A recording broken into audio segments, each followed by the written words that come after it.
research projects embrace two key dualities. First, they integrate academic leadership with societal leadership. And that creates cognitive diversity that fuels successful innovation. The second duality is they integrate academic purpose with societal purpose. And that creates new knowledge while applying it to practical challenges. So those are four very big ideas: academic leadership, societal leadership, academic purpose, and societal purpose. And it's a lot to hold them in one's head simultaneously, but they do go together. And sometimes we use other words to try to describe that idea. For example, we could use the words highly integrative to indicate that a whole bunch of disparate ideas are present simultaneously as listed here. And we also use the words basic and responsive to emphasize basic as in basic research, which HIBAR research is, but also responsive as responding to not just the needs of society, but input from leaders in society. So those ideas all go together quite well. And particularly those descriptors that you see in those rectangles, we think of them as lenses for describing and understanding research. And where those lenses intersect, that's where HIBAR research lies. So it's in the sea, the massive world of research. It's a little concentrated area that has all of these characteristics at the same time. Historically, HIBAR research has correlated with significant impact in society. There's nothing new about this idea at all. That's maybe a new label, but it's ideas for work that has taken place for a very long time at many universities with these characteristics. The idea, though, is that perhaps we could do more of it or learn how to do it better. So that's what the HIBAR Research Alliance is about. It's an organization with a mission to do what I've just said. It is a distributed, organized network of experienced volunteers who are united in their support of HIBAR research projects of all forms. It's a very wide net. And collectively, we aim to increase the rate of HIBAR research projects from about 1 project in 20 universities to about 1 in 5, so a lot more by the year 2030, while improving all kinds of research. We're not aware of any kind of research that would be hurt by the advance of the type that we're describing here because of the nature of HIBAR research. And this will help universities respond more effectively to societal needs while increasing the overall excellence of their diverse research portfolios. Now, achieving any change in the university system requires some adjustments in academic culture. And changing academic culture, of course, as you know, is a topic, very important topic for today. Now, graduate students, of course, do play a key role and can play an even more key role in the future, something I find extremely exciting. So universities do have an opportunity to enable a greater number of students to participate in deep partnerships with problem solvers outside of the academic world. Engaging in HIBAR research is one means by which students can have a meaningful societal connection through their research. HIBAR research projects offer valuable experiential opportunities leading to a wide range of career paths within and outside academia. That's why UBC launched the HIBAR Research Buddies project to connect students on both campuses so they can share their HIBAR research interests and experiences, and in doing this, help to change the academic culture toward one that's more societally engaged research. Thank you so much, Lon. And with that, we will kick off with some introductions from our wonderful panelist speakers today. We will kick off with Winnie, who will tell us about her project working with Indigenous groups in the Peruvian Amazon. I'll just turn my camera on briefly. So my name is Winnie Vasquez. I'm a PhD student in the Faculty of Forestry. But my research looks into the Amazon and basically investigating how the food security and nutrition of 4 indigenous Ashaninka communities here in Peru, what is their food system and how do natural resources like forests contribute to their food security. And so my research field, like I mentioned, I'm in the Faculty of Forestry, but I am doing more social type work. So I'm looking into food security, nutrition, into issues of conservation, and into issues of indigenous food systems. And I'm collaborating with 2 entities. One is an NGO, and one is the Indigenous Federation of ANAP. And so just to go briefly over some of the key insights for the project. So because we are partnering with this local Indigenous Federation, who have already established strong relationships in these communities. This has led to us being able to really conduct much richer research because it helps us contextualizes the nuances that are present in a way that if you're entering brand new from the outside, there's so many things in these communities, in these landscapes that you wouldn't be able to understand unless you had this support from these two partners. And also, like with any community, building trust is really important, and this is particularly important when you're working with Indigenous communities. And so it's really helpful when you're going in with a base of this NGO and Indigenous Federation who are already well known and well respected. And so when you walk into these communities, you're walking hand in hand with these. And it also helps us emphasize in creating tangible benefits for these communities and a little bit less on the academic track of just kind of research for research's sake. But because we are partnering with the Indigenous Federation who knows these communities, knows what some of their visions are, or some of their needs, it's easier to kind of gear our research towards that. And how this translates into practice is collaborating with the Indigenous Federation, and we can see their desires for their future. All of this can more easily be incorporated into the research process, and it helps to guide some of the end goals. Also plays a key role because all the information being gathered so that they can then in the future, if they need to fight for the rights of these communities, they have this basis of information to use to go to the local government or to go to a private company and be like, hey, this is a situation here and here's proof and this is what we need help with. So it's been a year now we've been working with these two entities and with these communities, is that we have together with the communities, with the Federation, we've been able to all together over time slowly build a common vision. And because we've been able to build this common vision together, there's a lot of the community. So there's a very enthusiastic buy-in and support from the community themselves that I think would be hard to do, again, if you just came in from the outside without these partners, more of coming in from more of the research track where you just do research and you leave.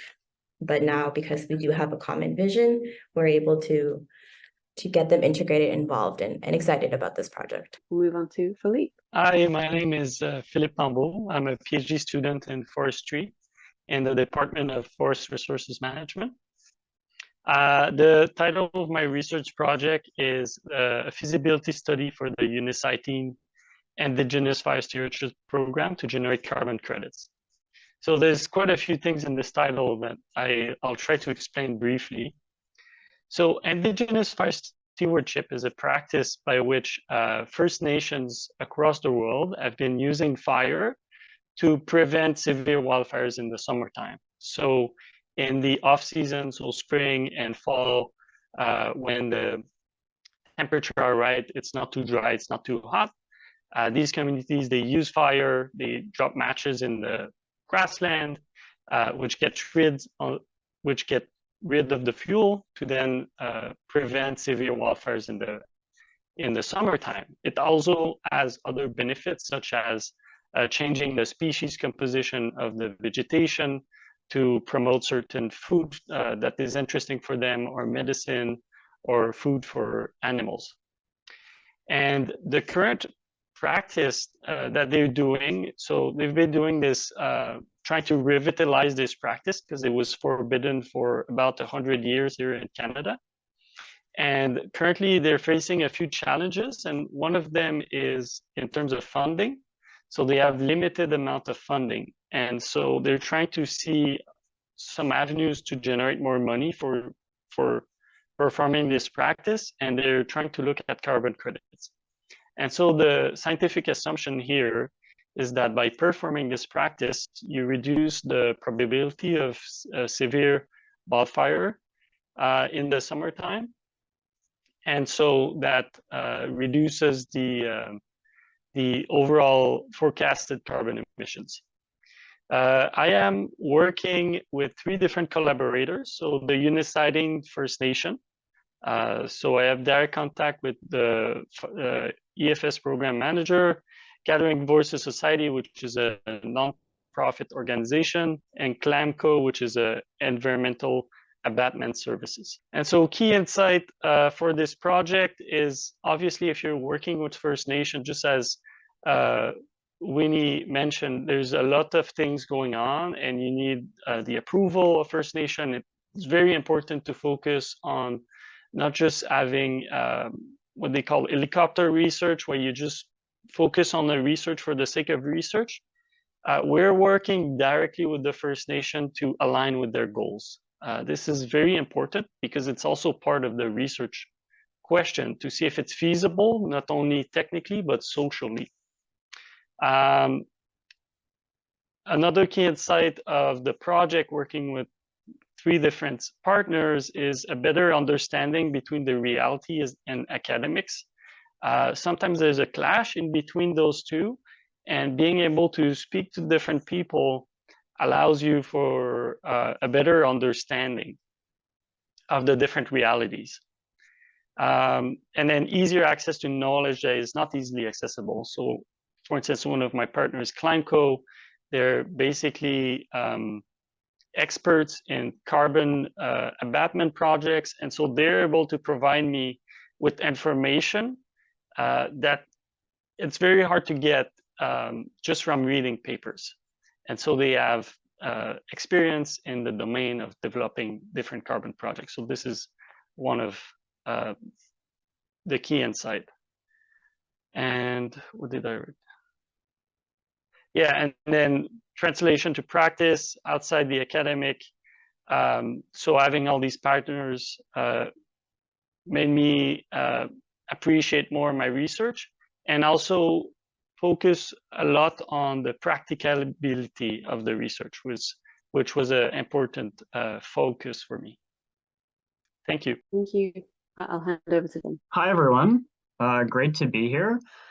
I'm Jonathan Eaton. I'm a PhD student in anthropology and also working as coordinator for the UBC Disaster Resilience Research Network on campus. My project is Anticipating Disaster, Uncertainty, Heritage, and Placemaking in Vancouver. And the idea behind my project is I'm putting it together, kind of to borrow a phrase from Lauren earlier, things that aren't often found together, and that is heritage, disasters, and people. And so heritage, kind of in the sense of the way that people experience and value a place and make it their own. Disasters, I'm looking at in particular planning for future disasters and looking at how a society recovers or what recovery means in terms of recovering these things that you value of the place where you live. And then I'm working with specific groups that I've listed here in specific parts of Vancouver, on the Dunbar neighborhood on the west side and Grandview neighborhood on the east side, and these specific neighborhood-based groups, the first one there, DEEP, the second one, the Grandview Heritage Group, as well as sort of broader organizations that work both with heritage and with disaster research. So you can go ahead to the next slide there. So I just put some really brief sort of overall kind of insights, I suppose, from working with community partners. And these, I'm sure, are going to reflect a lot of the things that other people have said. You know, one, it definitely takes time to build that, and it can't be rushed. One of the quotes from one of my interlocutors was that partnerships are built at the speed of trust, which I thought was a really nice turn of phrase. Also, it's really important to start early. I could have started even earlier. I think that this is a really important group to have because universities aren't necessarily set up to start grad students on co-design of research projects as early as we might, but also it's never too late to really engage more directly with communities and try to take a step back from your own focus and see how it can be better integrated with needs of people on the ground. And yeah, to be adaptable. I won't go into that. We've all had to do a lot of adaptation through COVID these last couple of years. Yeah,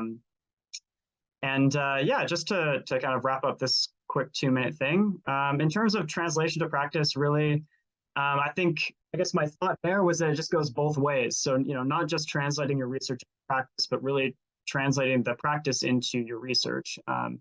And treating those cooperations as a two-way street in that, you know, you as a researcher actually have a lot to learn about how you can frame knowledge production in new and different ways if we're willing to kind of open up the sorts of ways that we conduct research. So with that, I went way over my 2 minutes, but hope to get into more details in the conversation. We'll hear more from everyone. Thank you, Jonathan. I'll hand over to Tim.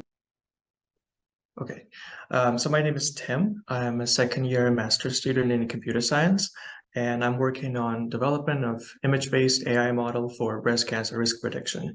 It's a mouthful, but in basic terms, we're trying to use mammography images to predict the risk of cancer before any symptoms show up. And therefore, the field of my research is artificial intelligence mainly, medical image interpretation, and more broadly, breast cancer.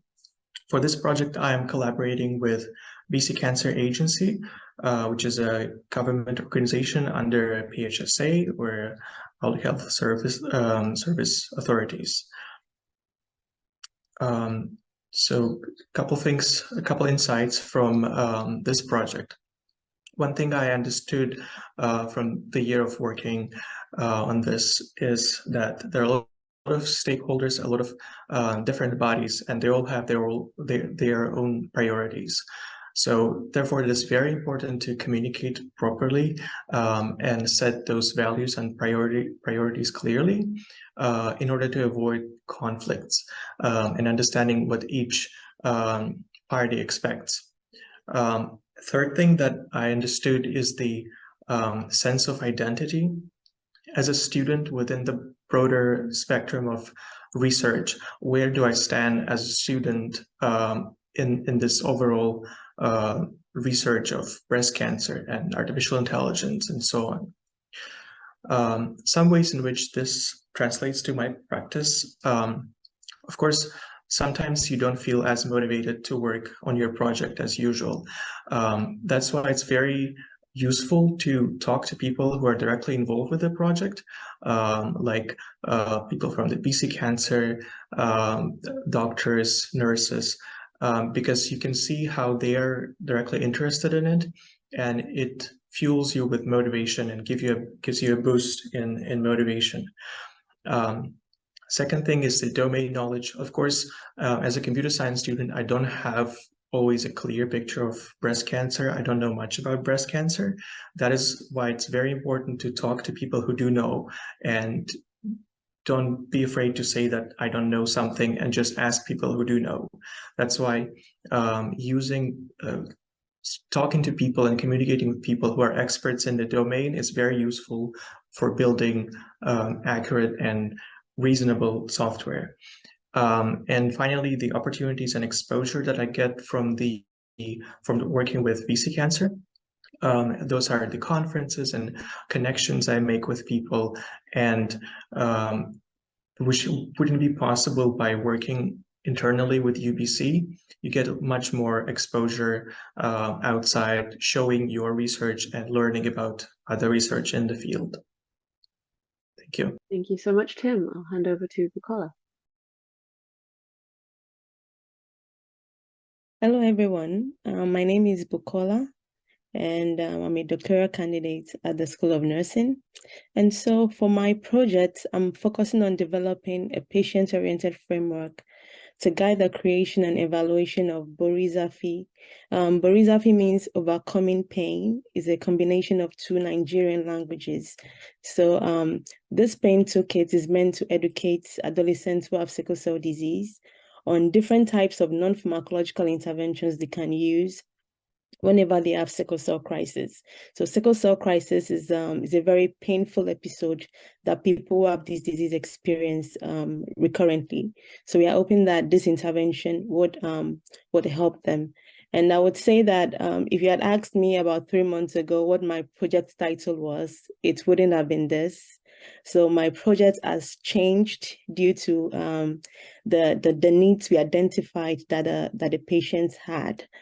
And my research is really based in nursing, but specifically is in the research field of pediatric pain, and also looking at non-pharmacological interventions and ways of managing sickle cell crisis. And with regards to my collaborators, I've collaborated with patient partners and non-governmental organizations throughout my throughout my project till now. But I'm going to emphasize that even one of the things that I did at the beginning of my on the point when I was trying to think of what to do for my PhD was to join a sickle cell group on Facebook. And it was from there that I identified the need for education on non-pharmacological interventions. And I believe that this speaks to what some of the speakers have said earlier on about the importance of starting early and involving the stakeholders at the very early stages of the research. So these are some of the partners that that I've worked with across Nigeria, and they have played a very significant role in shaping my research and also creating access to participants that I needed for my research. Yeah. The next slide, please. Okay, so I knew we had just 2 minutes, so I just thought of what are the main key insights. One key insight that I've gotten so far, because I'm not yet done with my project. I'm just at the second phase right now. And one of the key things I would say is that researchers' perspective on patients' needs are very limited. And it's one thing that I think that we researchers, upcoming researchers should really realize, because I started my projects with the intention of implementing virtual reality in my country, Nigeria.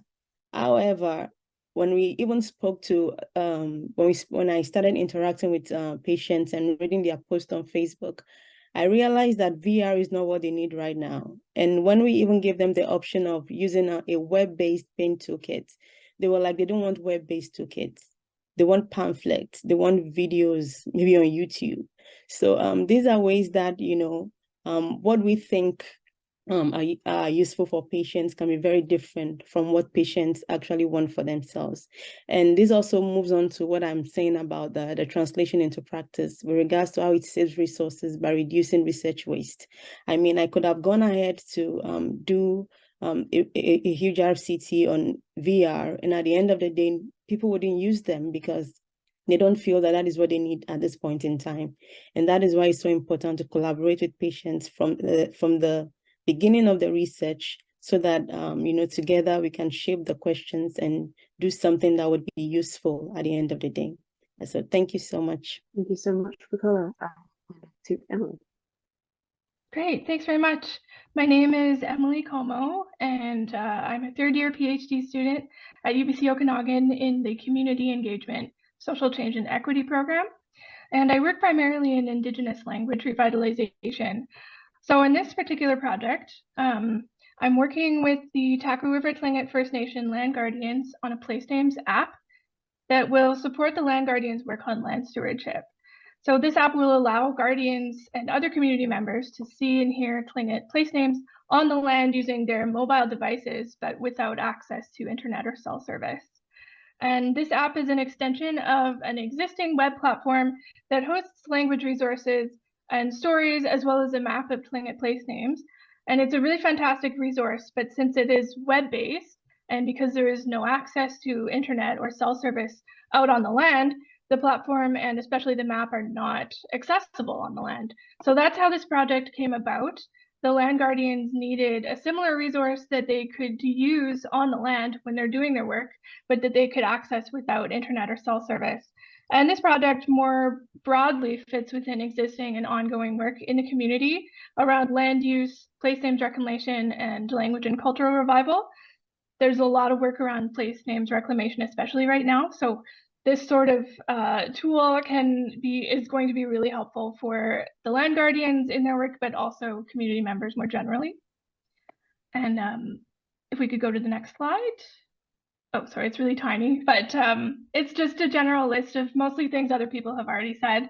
But just in general, my insights from this project so far, and we're sort of still in the early stages, just in general around collaborative research, are that collaborative research especially when you're working with communities, if you're doing community-based or public research, collaborative research can be really unpredictable, and it requires a certain amount of flexibility. So I've found that I really need to go with the flow and not get too hung up on my own preconceived ideas of what I want the project to look like, because ultimately it's not about what I want, it's about what would be useful in this in the community to the people who are actually going to use this app. Another insight is that capacity building goes both ways. I feel like we talk about capacity building in this sort of field as imparting some sort of knowledge to the community as capacity building, but it's so much more the other way in my experience. I often find myself learning new skills as I go, things that I wasn't expecting to learn, and then we implement them in the project right away.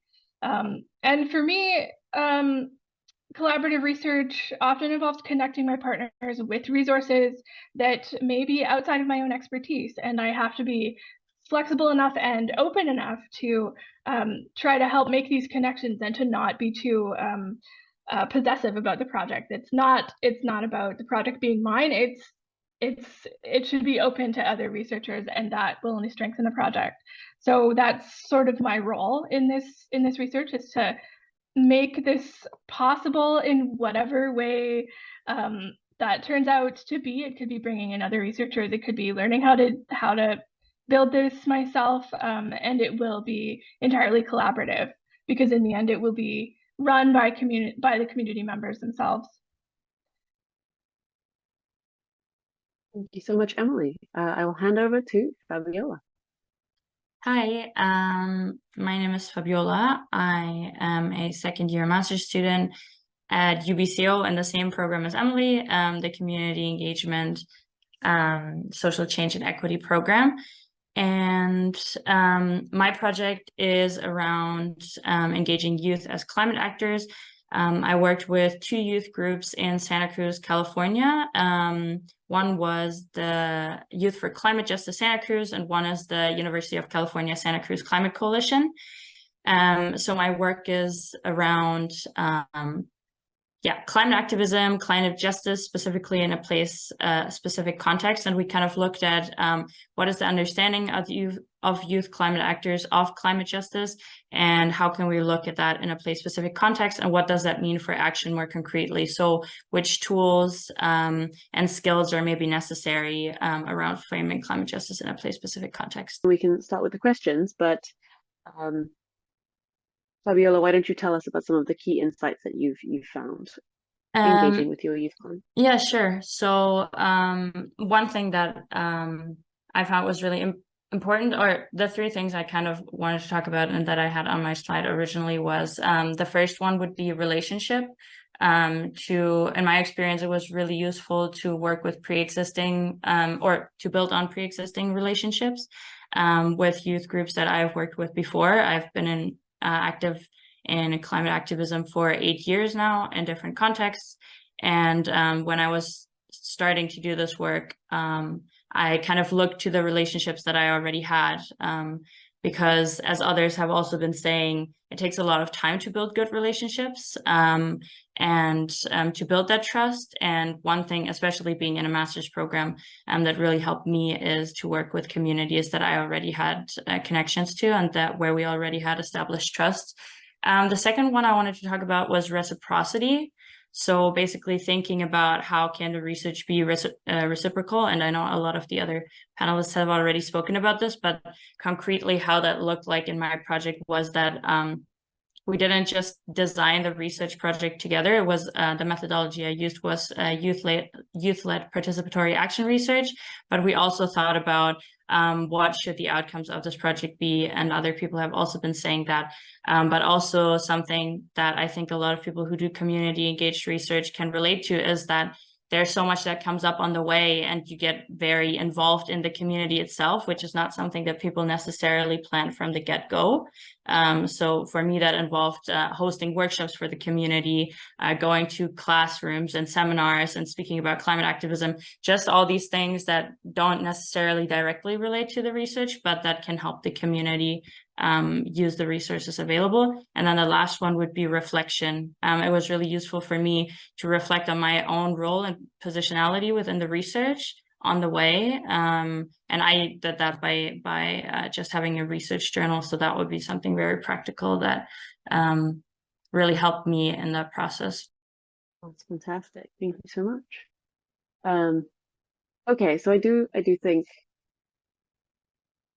there's a wide variety of experiences that you've all had with some very, very common themes, and you feel that this research is very important in a variety of ways to actually hear what these communities need, and to find solutions that are relevant, and not just interesting academically. So I was wondering if you could tell us about your experience forming these partnerships. We have all agreed that they're very important for a variety of reasons, but how did you go about meeting your collaborators? And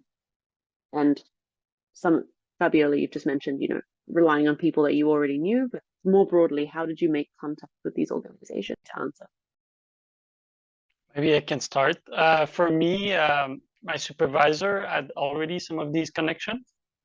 So he connected me with some of them, so that made it much easier. But otherwise, I think it's just about reaching out and trying to see whatever your research is you're doing, where it's applicable, and try to find someone who knows a bit more about this or different aspects of your research. Winnie. Yeah, I'll just talk briefly about my Peru. I don't have any questions. My supervisor didn't do work in this country. So basically what I did was I reached out to anyone at UBC who I could find. I looked in Peru project and basically reached out to them and got them to tell me about how they did it, like how they went to Peru, what connections did they have, and went from there. And then I found the NGO that I'm partnered currently with. It was through a professor at UBC who had done his PhD here many years ago. So always reach out to everyone that you can, would be my advice. Yeah, good point. Bukola. Yeah, I was also going to say that. So for mine, what I did was that I compiled a list of all sickle cell foundations that I could find in Nigeria. And I started calling them one after the other, sending out emails. And some responded, others didn't. And those who responded, when I shared my, my vision with them, they were so interested in it. And that was how we kicked off with that. And also, I also want to talk about online support groups, because that's also one thing I took advantage of. So there are a lot of support groups for patients on Facebook. And I just reached out to one of the creators and shared my vision with him. And that he allowed me, he allowed me to join the group. And then I was able to also ask some questions, some general questions. And from their responses, that guided my research question that I eventually pursued with my project. Jonathan, that's very interesting. Thank you. Go ahead. Just to echo Winnie and Bukola were saying about reaching out really widely. I actually when I was thinking about what HIBAR is and I was learning about it for the first time, just really in the past couple weeks, I realized my research didn't quite fit with it at the start because I didn't truly do co-design. I was actually reaching out to organizations that I knew existed in Vancouver once I had my research questions and my own interests, and then trying to adapt after the fact to meet their needs and work with them in some of the ways that Fabiola was talking about in terms of then doing seminars and workshops and then adapting to their needs. So I kind of did it backwards in that way. But I would just add to that, I'd be great in future to flip that around. And then also I think what's important, especially if you flip it around and do co-design, is just to realize that sometimes they're just not that into you. And that's also why you cast the net widely. There won't always be a perfect fit between you and an organization that you really want to work with. Even if you think that, they're really great, they might just not need what you have to offer. And that's okay too, to kind of move on. Yeah, that's a good point, Jonathan. I feel like anybody who's listening who is interested, you can shape your research question in the aftermath by reaching out to partners. so that it can transfer it to a HIBAR. I think that's something that could be done.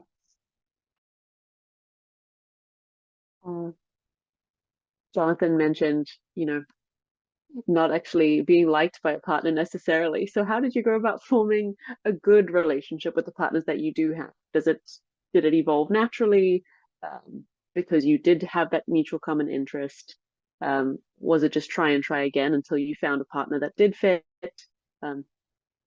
Everyone. I could do a really brief follow-up just to say, yeah, it wasn't any sort of animosity or anything bad, with partners or potential partners that didn't work out, but really with the ones that it really did work out and is continuing to work out really well, is just, being present is a big part of it. And during COVID, a lot of that was being present virtually, but then when COVID restrictions kind of eased, being present physically as much as possible and being present in ways that are not purely about gathering data from my own research, but about working together and contributing to the life of your. So with me, when I reached out via email or phone, one of the first things I emphasize is the outputs and the significance of the output and how that is going to impact the patient's well-being. And I think that for me, the moment I talked about that, it caught their interest because they're like, oh, wow, yeah, that's really relevant. That's something that would really help the patients that I work with. So I think it's very important to emphasize what you intend to achieve. If you go forward with that, that could easily catch their interest and could also help them identify how your project aligns with their own interest. Thank you. We have a question in the chat that somewhat aligns to what we're discussing. Ruby is asking, how do you manage to keep all the different partners in the loop while progressing your research? And I guess to that, I would add, how do you manage to quote unquote keep everyone happy, because there's always all these different perspectives and different things that are expected. So how do you manage that?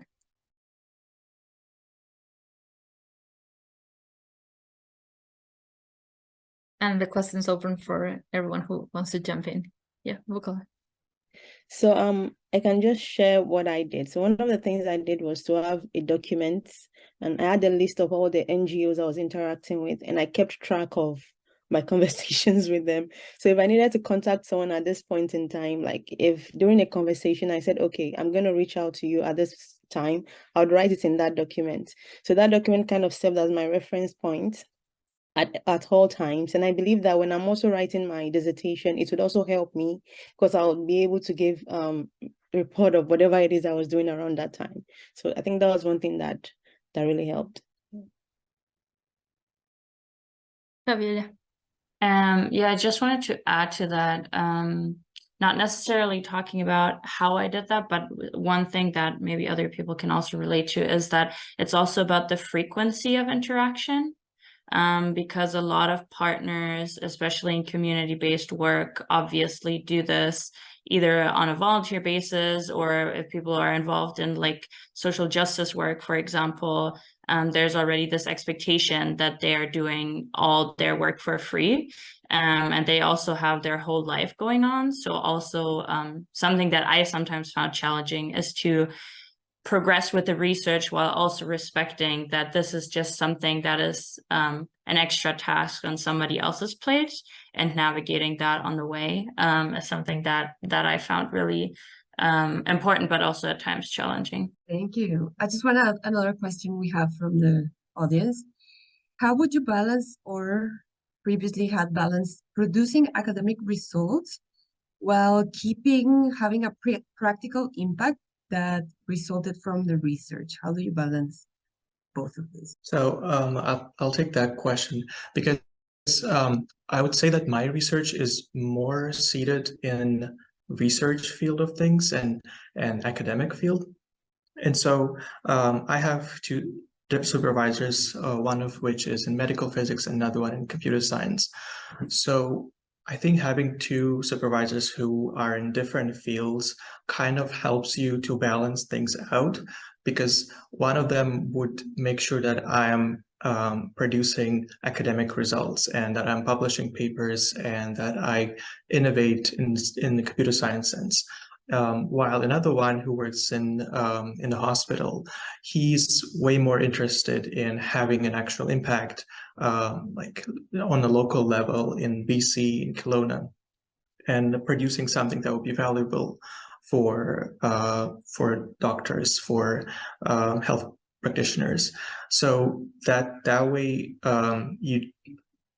it's way easier to balance when you have those two kind of sides helping you. I just add briefly, in an ideal world, it wouldn't have to be a trade-off between the two, and that the practical sort of impacts from the research would contribute directly to the academic results.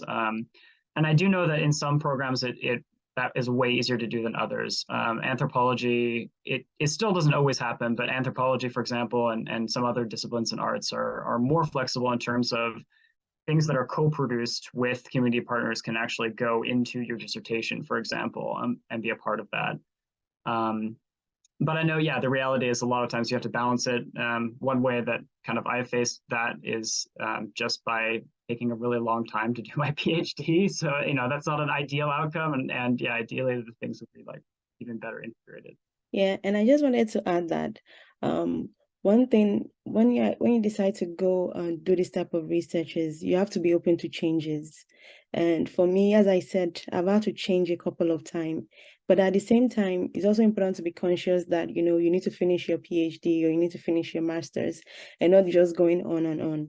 So there are times when you may have to, for me, initially, my intention was to develop the pain toolkit during my PhD.